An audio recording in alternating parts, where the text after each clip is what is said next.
Welcome to the Opel Mokka Full EV, and this video is brought to you by the AA. For a great deal on your car insurance, go to the AA.ie or call them on 01 674 0443.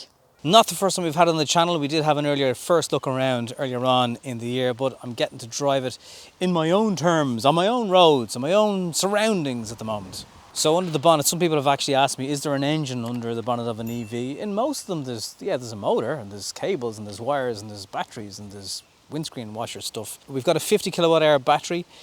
45 of that is usable. The range anywhere from 180 I've seen online in cold temperatures to 380 kilometers. When I picked this up today at full, it was at about 320. Driving it around, the range seems to be pretty reliable in it actually. Lux headlights on this model. I love this groove. It's a throwback to Opels of 70s and 80s, but when you're looking out the windscreen, you see that, and it's really, really cool. I like it. I like this new design. This is the visor front on it. Lots of contrasting textures and colours going on. That's kind of high gloss black, and it's a real eye-popping car, especially in this colour. We got some plastic over the wheel arches, gives it that rugged look. Strips down the side of the doors. When you walk near it with the key in your pocket, it knows and it opens. These open, so under here doesn't get dirty when you're driving along. The dirt gets kept under there. Little things like that are really important actually. Small attention to detail. I'll tell you about the back in a second. Let's check out the boot, which is complemented by this lovely boot spoiler. And in the two colours, it's good looking like. E-badge here. I like these red strip lights. Boot release is not under here, even though there's a groove, it's under here. And it's electrically assisted, doesn't actually electrically rise. And this is the part of the car that probably, looking at the size of it, might let it down a little bit, because it's quite snug. This is not a Golf or an Astra sized boot, it is a bit smaller. So just to give you an idea, that's your granny cable.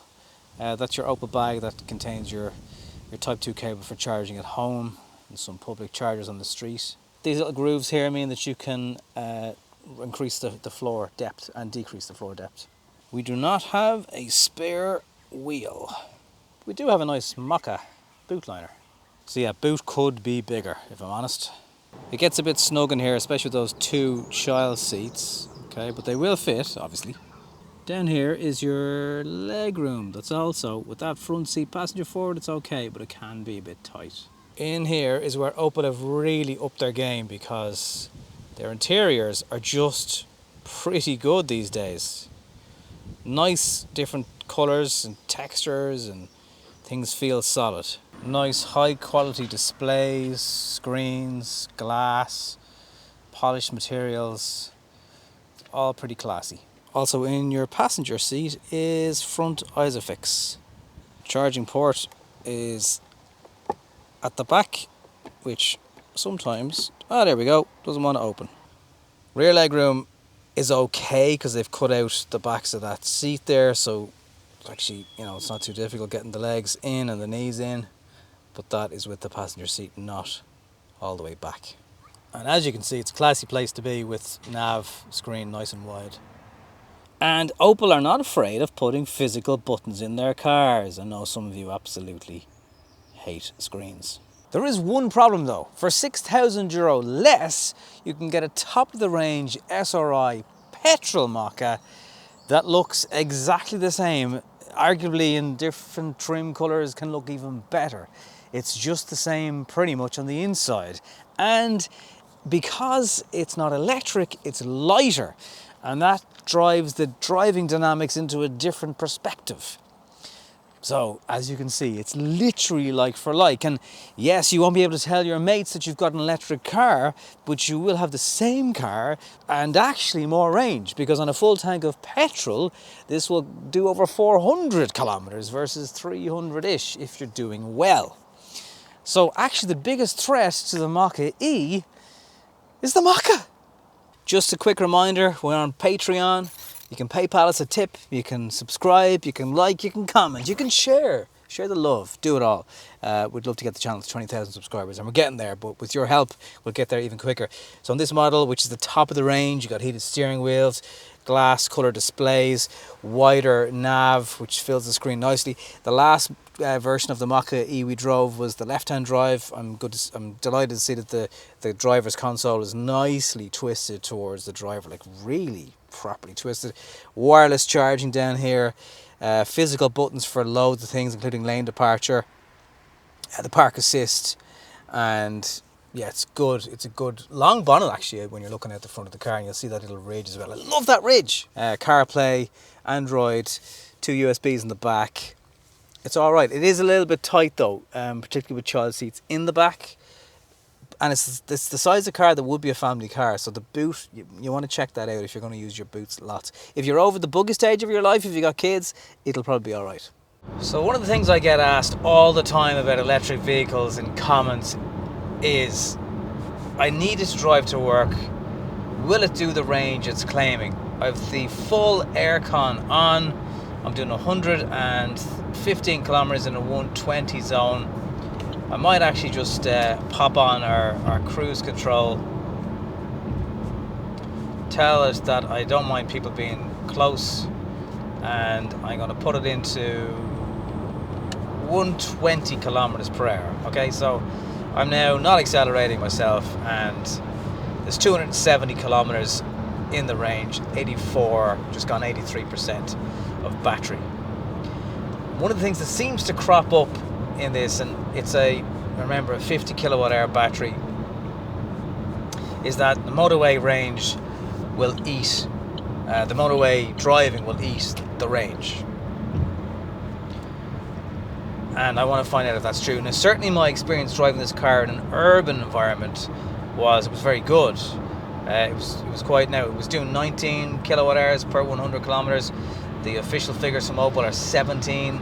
It's in and around ID3, ID4. So many cars, actually, electric vehicles seem to do somewhere between 17 and 20 kilowatt hours. So I just want to see, does motorway driving have a big effect on the range? And then hopefully you can answer those kinds of questions. Just while we're waiting for time to give me a feeling of that, you do have a level of regen braking that's in B mode. There's a lot of, it feels like electric servo stuff going on with the steering. Like, it's heavy and it's weighted, and then it's light. I still think the sound insulation from the outside world is fantastic. I don't know what Opel have done. They've just put money into it, whatever it is.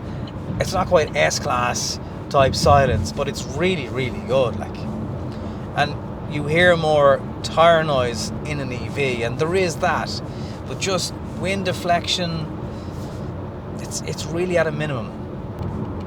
Dropping it now to 100 kilometers per hour. As I did that, we just crept into the charge zone where some regen was happening. It's not quite one pedal brake solution with B mode, but it's pretty good. And yeah, of course you can drop down to 100 kilometers, but you shouldn't have to. You know, that's not real world driving. So what do you call your full 300 range if you're going to use that for a big chunk of motorway? It's hard to call because I haven't done the distance. But in the time I've seen almost 270 turn to 250 at somewhere between 100 and 120 kilometers per hour, I think you'd be talking 200 kilometers, and that's at best. But that's fine. You do your 150, whatever it is, you stop, you get a fast charge, you jump back into the car, you go to your next, and like, even if it was 200 to 250, where in Ireland would you be going? It's the same old argument. Like, we're all kind of getting sick and tired having the same argument, because it's like, yeah, motorway range, bit reduced, yeah, get to one point, yeah, but I can drive all past in my diesel engine. Yeah, you can, yeah. I'd be more comfortable trying to trade this in 5 years' time than a diesel car, however. So this version of the car has 6 brake horsepower less than the electric. It's not as torquey, but it's also not as heavy. So handling wise, it's far more nimble. Even though it's a crossover, it's a bit more on its toes in a good way. and it still has the same sound deadening from the outside world, which, as I've said, is just really, really impressive. But you're gonna use an awful lot of petrol, 6,000 euros worth, which obviously, look, everyone's different, depends on the mileage you do. That could take you a year, it could take you 2 years, it could take you 2 years plus to make that. But there is a certain kind of feeling that, you know what, sometimes you can't beat petrol. Just for refinement, although an EV is obviously very refined, but you know, so is petrol in a lot of cases. The handling is straight away something you notice. It's a lighter car. It's a lighter car to get around corners and just being behind the wheel of, it feels like. And it is really transparent when you have a situation like this, that you can do a direct comparison and say the cost of EVs needs to come down, whether it's at battery creation level, whether it's manufacturers, although they're not in business to make a loss. Something needs to give in the price.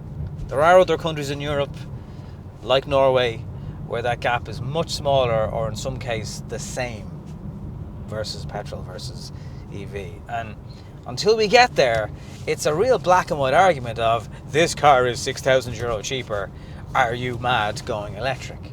And as long as that argument can be thrown back, it's going to hold just the entire country back in terms of getting into electric vehicles. The fact that this petrol version is also just bloody good doesn't help. Good thing about this car is it will do 100 kilowatt charging if you find a charger that will take it, and it'll get to 80% in 30 minutes. 50 kilowatt charger will take 40 minutes to get to 80%. So it's rapid enough and pretty much, you know, as you'd expect for an EV. So I can see why people would recommend that you tuck down into 100 kilometers an hour, because yeah, 120, and you know, even the odd 130 that some people sometimes do on 120 motorways, because they're like it's only 10 kilometers, not that you should, it's going to make a difference. It's going to make a big difference. I'd say if I was to drive this car on now at 130, 120 for a good half an hour, we'd have 90 kilometers left. There's a Tesla with an L plate. Since when did learner drivers be able to afford insurance on Teslas? What the hell? What's going on? Gonna bail to a charger now and see what kind of charging speeds we can get into it. Just confirm that all is as it's claimed. Alright, let's charge up this bad boy. I'd forgotten that the charging port was on the other side, but the cable still managed to fit. These are things you need to remember. So, yeah. And she went charging away. Let's see what it's like on the inside. As I mentioned in the video, it does eat up your juice if you're going to be on the motorway, and like I was getting quickly down to 120 after being at 260. The trip I did was about 50 kilometers, but I used a considerable amount more than that. Now again, it's motorway speeds and you would have to knock it back. If you knock it back to 100 kilometers, it's going to increase your range significantly. So let's see how long it takes to get to maybe 200 kilometers, having pulled up here with about 130. That means we'd have a full charge in 58 minutes, charge of 356 kilometers per hour. How quickly though is that 140 going to get to maybe 200? It's funny, since I've been here for 10 minutes, literally 10 minutes, I've had two people come up to me and ask me about this car. Is that the new Mokka? Jeez, the colour's gorgeous. Jeez, that's gorgeous. Is it an upgrade off the Crossland? Yes, to all those questions. So I actually got distracted. In 8 minutes, I have gone from 140, I think it was, to 218 kilometres. So we're not far off 100 kilometres in a genuine 8 minutes, which is pretty impressive. So to sum up, for about 34 grand, you're going to have the top of the range, including all the grants. Yes, you can buy a petrol one for a considerable amount cheaper. It's still a good looking car, whether it's petrol or electric. If you're doing a longer electric driving motorway distances, look, if you're going to be okay to pull over for like 8-9 minutes and stop your journey and go again, but like you want to be doing serious mileage. From everybody else could I recommend the Mokka as a good, decent mileage EV that's easy to drive, practical enough. Yeah, the boot and stuff, again, it's one of those cars that I can't recommend off the spot to everybody, but if you check it out and you you know, check the range, check the boot, check the rear leg room. If those things work out for you, then absolutely. And for 34 grand, it's a pretty good looking car.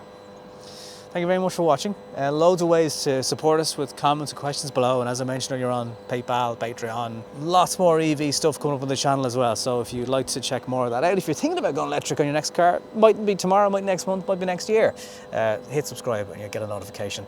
If you put the bell icon on, next time we have a new video.